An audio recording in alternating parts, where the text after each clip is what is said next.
పోలీసులు ఇప్పటికీ ఇతని మీద 16 కేసులు పెట్టారు. 16 కేసులు పెట్టిన తర్వాత అంటే ఇతని వల్ల చాలా గతంలో పోలీసులు ఎదుర్కొన్న అంటే పోలీసుల మధ్య వాగ్వివాదం కావచ్చు, లేకపోతే ఏదో ఒక కాంట్రవర్సీ మాట్లాడడం కావచ్చు, లేకపోతే వాళ్ళు చెప్పింది కూడా ఒకటే, ఇతను బయట ఉంటే కులాల మధ్య కొంత ఘర్షణ జరిగే పరిస్థితి ఉంది, కులాల మధ్య కొంత గొడవలు జరిగే పరిస్థితి ఉంది, శాంతి భద్రతలు కొంత తలెత్తే పరిస్థితి ఉంది. ఈయనకు కూడా కొంత ఇబ్బంది ఉంది, అప్పటికి కూడా కొంత ఇబ్బంది ఉంటుంది. కాబట్టి మీరు ముందు రిమాండ్ లో ఉంచితే కొంత ఈ సమస్యలు పరిష్కారం అయ్యే అవకాశం ఉంటుందని చెప్పిన నేపథ్యంలోనే రిమాండ్ రిపోర్ట్ లో కూడా అదే రాశారు. దాదాపు 16 కేసులు ఈయన మీద పెట్టిన తర్వాత రెచ్చగొట్టే అవకాశాలు ఎక్కువ ఉన్నాయి. అందులో ముఖ్యమంత్రి చంద్రబాబును కూడా పెట్టారు. దానివల్ల శాంతి భద్రతలు నిన్న జరిగిన గొడవకి ఏమో శాంతి భద్రతల్ని చూశారు ఎంత పరిస్థితిలో. అది బయట ఉంటే కొంత సమస్య ఉంది, కాబట్టి జైల్లో ఉంటే కొంత తగ్గిన తర్వాత ఆహారాన్ని చూడొచ్చు అనేది క్లియర్ గా రిమాండ్ రిపోర్ట్ లో రాశారు. ఆ వాదనని కూడా కోర్టున జడ్జి యాక్సెప్ట్ చేశారు. నల్పాడు పోలీసులు వాదన ఏదైతే చేశారో దానికి న్యాయమూర్తి కూడా ఏకీభవించారు. అంటే అంబటి రాంబాబుకి రిమాండ్ గాని ఇవ్వకపోతే ఆయన ప్రాణికే హాని అనేది పోలీసులు చాలా గట్టిగా మాట్లాడారు. అంబటి రాంబాబు వల్ల లా అండ్ ఆర్డర్ సమస్య వస్తుందని చెప్పారు. తర్వాత 2 పార్టీల మధ్య వైషమ్యాలు రెచ్చగొట్టేలా వ్యాఖ్యలు చేస్తున్నారని చెప్పారు. రిమాండ్ రిపోర్ట్ లో అంబటి రాంబాబు పదే విమర్శలు, వివాదాలు సృష్టిస్తున్నారు అని చెప్పారు. గొడవలకు కారణమవుతున్నారు అని చెప్పారు. చంద్రబాబును అసభ్య పద్యాలంతో దూషించారని చెప్పి. అయితే మరి ఆసక్తికర విషయం ఏంటంటే పోలీసుల విచారణలో కూడా అంబటి పశ్చాత్తాపం పడ్డారు. సీఎం చంద్రబాబు నేను చెప్పుకుండాల్సింది కాదు అని చెప్పి ఆయన ఒప్పుకున్నారు. ఈ వ్యవహారాన్ని జడ్జి ముందు కూడా ఆయన ప్రస్తావించారు. అయితే కోర్టు ఇప్పుడున్న పరిస్థితుల్లో కండిషన్స్ లో గొడవలు జరుగుతున్నాయి.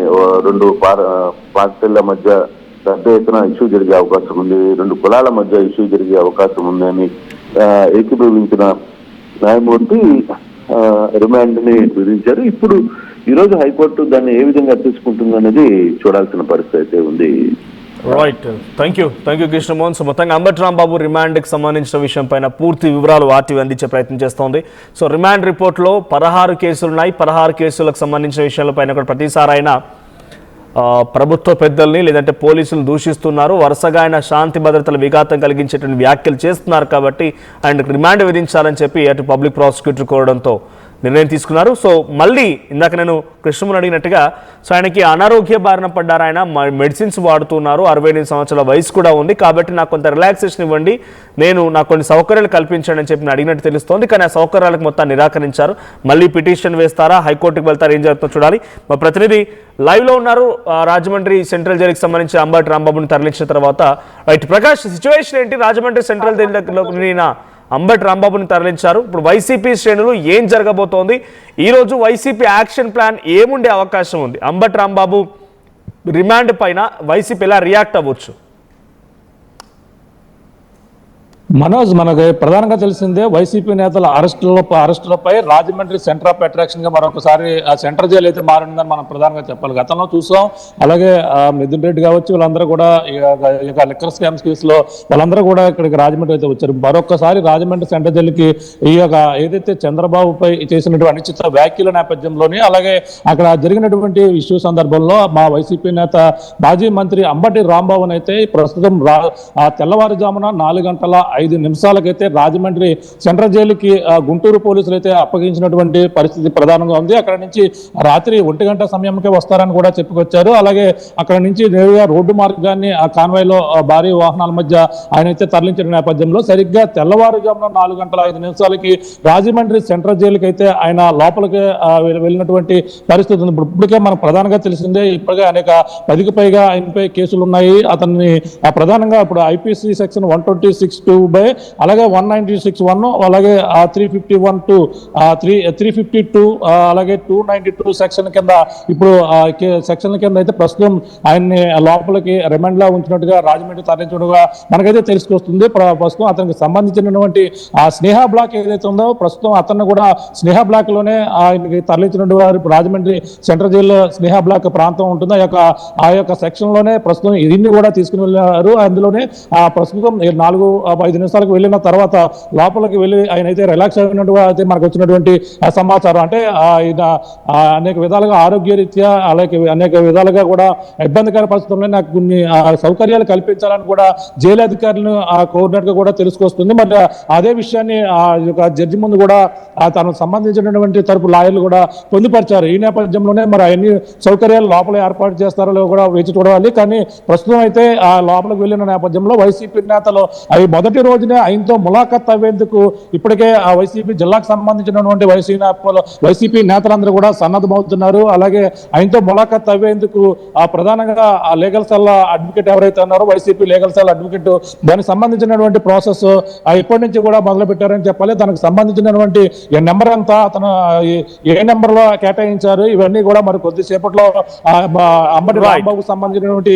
విషయాలన్నీ కూడా బయటకు వచ్చే అవకాశం ఉంది. అలాగే ఇప్పటికే వైసీపీ నేతలు అందరినీ కూడా అవసర్స్ చేసే ప్రక్రియలో పోలీసులు అయితే నిమగ్నమయ్యారు. నిన్న జక్కంపూడి రాజా ఇంటి వద్ద అవసర్స్ చేసినటువంటి సందర్భం కూడా చూస్తే మరి ఈ నేపథ్యంలో వైసీపీ నేతలు ములాఖత్ అయ్యేందుకు అనుమతిస్తారా లేదా అని కూడా వేచి చూడవలసిన పరిస్థితి కనబడుతుంది. మనోజ్.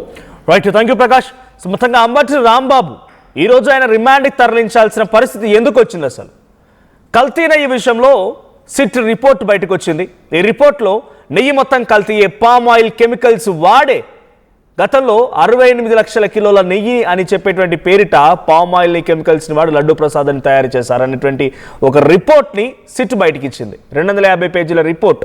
దాంట్లో పేజ్ నెంబర్ 53 and 54 దాని ప్రకారంగా దీంట్లో వాడిందంతా కెమికల్సే అనే రకంగా చాలా స్పష్టంగా మెన్షన్ చేసుకొచ్చారు. దీంతో ఇప్పుడున్నటువంటి పలువురు కొంతమంది ఎవరైతే లడ్డూ ప్రసాదాన్ని మహాప్రసాదంగా భావించి దేశ విదేశాల నుంచి వచ్చి కలియుగ దైవం వెంకటేశ్వర స్వామి ప్రసాదాన్ని చాలా ఒక పవిత్రంగా భావిస్తారో వాళ్ళు ఎవరేస్తారో తెలియదు కానీ కొన్ని ఫ్లెక్సీలు వేశారు రాష్ట్ర వ్యాప్తంగా. సో పెద్ద ఎత్తున కల్తీ నెయ్యి అనేటువంటి పేరుతో కొన్ని ఫ్లెక్సీలు వేశారు. దాంట్లో జగన్మోహన్ రెడ్డి, వైవి సుబ్బారెడ్డి, భువన కరుణాకర్ రెడ్డి వీళ్ళ ఫోటోలు వేశారు. ఆ ఫ్లెక్సీలు తొలగించేందుకు అంబటి రాంబాబు పల్నాడుకు వెళ్తూ ఉన్న క్రమంలో అక్కడ పోలీసులు టీడీపీ కార్యకర్తలు అడ్డుకున్నారు ఆయన్ని. ఆ క్రమంలో ఆగ్రహానికి గురైనటువంటి అంబటి రాంబాబు సెన్సేషనల్ కామెంట్స్ చేశారు. చంద్రబాబుని తిట్టారు, ప్రభుత్వాన్ని తిట్టారు, పోలీసులను సైతం దూషించారు. దమ్ముంటే అరెస్ట్ చేయడానికి సవాల్ కూడా చేశారు ఆయన. ఆ తర్వాత టీడీపీ శ్రేణులు ఆగ్రహానికి గురైపోయి టీడీపీ శ్రేణులు ఏకంగా అంబటి నివాసానికి చేరుకుని అంబటి కార్యాలయాన్ని, అంబటి నివాసాన్ని పూర్తిగా కూడా ఫర్నిచర్ని, కార్లని మొత్తాన్ని ధ్వంసం చేసేసారు ఎక్కడికక్కడ. శనివారం అంతా హైటెన్షన్ కొనసాగింది. ఆ తర్వాత నిన్న మొత్తం అంబటి రాంబాబుని రిమాండ్కి తరలించే ప్రక్రియకు సంబంధించి పోలీసు అదుపులో ఉండడము, విచారించడము, ఎట్టకేలకు అర్ధరాత్రి 1 గంట సమయానికి అంబటి రాంబాబుని రాజమండ్రి సెంట్రల్ జైలుకి ఆయన్ని తరలించడం జరిగింది. 14 రోజుల రిమాండ్ కూడా విధించారు. అసలు అంబటి రాంబాబు ఎందుకు ఈ రకంగా రిమాండ్ వెళ్లాల్సి వచ్చింది, ఆయన మాట్లాడిన మాటలు ఏంటి, ఆయన ఏ రకంగా మాట్లాడారు, పోలీసులకు ఎటువంటి ఛాలెంజ్ చేశారు, ఒకసారి వీడియో చూద్దాం.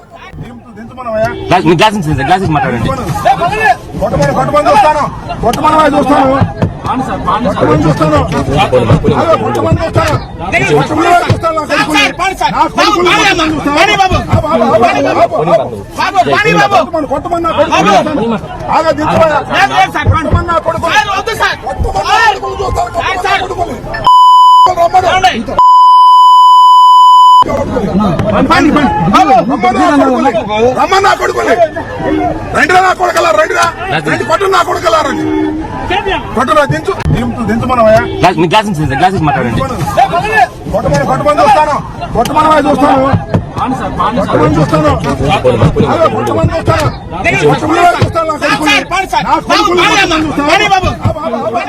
రైట్. దీంట్లో మరి వింటున్నారు వాయిస్ లో రమ్మన్న కొడుకులు రమ్మను, ఈ మాటలను తప్పుగా మాట్లాడుతున్న న్యూస్ రూమ్ లో నుంచి, బట్ మీకు అర్థం కావడం కోసం ఆయన మాటల్ని అనువదించే ప్రయత్నం చేస్తున్నాను.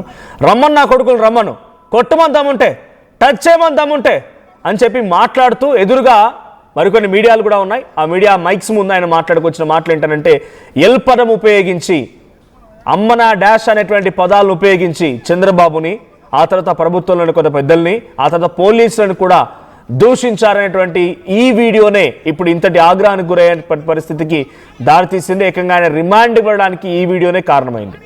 ఆయన సామాన్యంగా అక్కడ వెళ్తున్నారు, అడ్డుకున్న తర్వాత పోలీసు అక్కడి నుంచి పంపించే ప్రయత్నం చేస్తున్నారు. పాపం పక్క నుంచి ఎవరో చాలా మంది వెళ్ళిపోండి సార్ అని వినకుండా ఆయన విండో గ్లాసెస్ దించి మరి ఆయన ఇటువంటి పదాలు ఉపయోగించి చాలా ఆగ్రహంతో మాట్లాడుకొచ్చారు, పరజాలం ఉపయోగించారు. అయితే ఈ పదాలే టీడీపీ నాయకుల్ని కార్యకర్తల ఆగ్రహానికి గురి చేసి ఆయన నివాసాన్ని కార్యాలయం ధ్వంసం చేసే వరకు దారితీసే ఆ తర్వాత శాంతి భద్రతలకు విఘాతం కలుగుతుంది ఆయన వల్ల అని చెప్పి పోలీసులు రిమాండ్ సైతం విధించాల్సిన పరిస్థితి వచ్చింది. అయితే నిన్న సాయంత్రం సమయంలో రాత్రి సమయంలో ఆయన ఎక్కడికైతే తీసుకెళ్లి విచారిస్తున్నారో పోలీసులు ఆయన తీసుకువెళ్ళిన తర్వాత కోర్టులో హాజరుపరిచి వాదనలు కొనసాగుతున్నాయో అక్కడికి మాజీ మంత్రి విడుదల రజనీ కూడా వెళ్లే ప్రయత్నం చేశారు. విడుదల రజనీ కూడా అక్కడనే అడ్డుకొని పోలీసు తను వెనక్కి తిరిగి పంపించే ప్రయత్నం చేశారు. అక్కడ కూడా కొంత వాగ్వాదం జరిగింది. ఆ విజువల్ చూస్తున్నాం మనం, పైన రైట్ సైడ్ లో కనిపించే ఆ విజువల్స్ లో విడుదల రజనీ అక్కడికి చేరుకున్నారు. ఎక్కడైతే వాదనలు జరుగుతూ ఉన్నాయో సో వాదనలు జరిగే చోటుకు వెళ్ళి డైరెక్ట్ గా లోపలికి వెళ్లే ప్రయత్నం చేస్తే పోలీసు అడ్డుకొని అక్కడి నుంచి దాన్ని పంపించే ప్రయత్నం చేస్తారు. అక్కడ కొంత వాగ్వాదం జరిగింది. ఒకసారి విజువల్ చూద్దాం.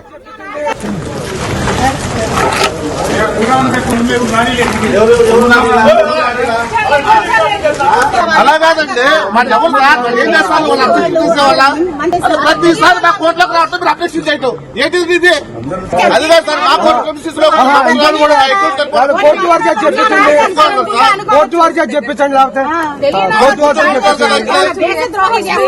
అది కాదండి, అసలు మా కోర్టు ప్రెమిసెస్ లో మమ్మల్ని రాకుండా మమ్మల్ని అప్డేషన్ చేయడం నాకు అర్థం కాదు. ఇది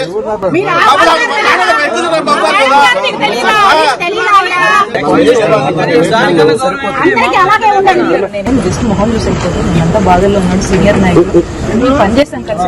మాట్లాడడానికి అయితే స్కోప్ లేదు లేదండి, నేను ఇక్కడ నుంచి మీరు కావాలంటే మీ ఉమెన్ కోసం చుట్టూ పెట్టండి. I will not disobey your thing. Actually request మీ వరకు